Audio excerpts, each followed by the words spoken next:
Hello বন্ধুরা, দেখো আমি বিয়ে বাড়িতে চলে এসেছি। তো এখন যাচ্ছি বান্ধবীর সাথে দেখা করতে। আগে ওর সাথে দেখাটা করে নিই, না হলে আজকের দিনেও খুব ব্যস্ত থাকবে আর একটু পর হলে আমাদেরকে সময়ই দিতে পারবে না। এখন সবাই ওর সাথে ছবি তুলছে, তাই এই জায়গাটা এতটা ভিড়। আজকের দিনে ওই একমাত্র সেলিব্রিটি। একটু ফাঁকা হতেই আমি চলে গেলাম ওর সাথে দেখা করতে।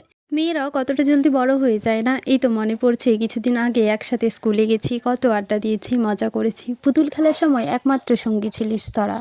তারপর ওকে গিফটটা দিয়ে আর একটা বান্ধবীকে ডেকে নিলাম। নিজেরা কিছু ছবি তুলে চলে এলাম খেতে।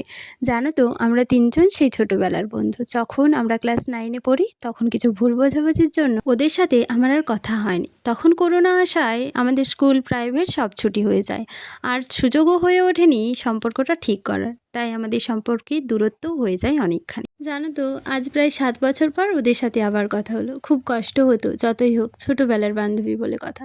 এবার সম্পর্কটা আবার আগের মতো করার চেষ্টা করব।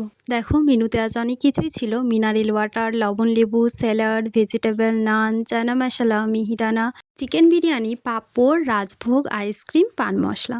আচ্ছা, তোমাদের কার কার এমন হয় বলো তো? যখনই কোনো একটা খাবার আসে তখনই চোখ যায় ওই মেনু কার্ডের ওপর, পরের পাতে কী আসবে সেটা দেখার জন্য। আমি কিন্তু প্রায় সময় এটা লক্ষ্য করি, আমার সাথে না এটা হয়। খাবারগুলো আজ খুব সুন্দর ছিল। এখানে মা বলছিল, তুই কি রানটা নিবি? আমি বললাম, না, তুমি খাও। আসলে মারা হয় তা এমনই হয়, সবসময় ছেলে মেয়েদেরটা আগে ভাবে, তাই না? শেষ পাতে পাঁপড়, মিষ্টি আর আইসক্রিম চলে এলো। চলো, আমার তো খাওয়া দাওয়া কমপ্লিট, এবার যেতে হবে বাড়ির দিকে। ভিডিওটি তোমাদের ভালো লেগে থাকলে ভিডিওতে অবশ্যই লাইক দিয়ে সাবস্ক্রাইব করে পাশে থেকো। দেখা হচ্ছে নেক্সট ভিডিওতে। Bye bye.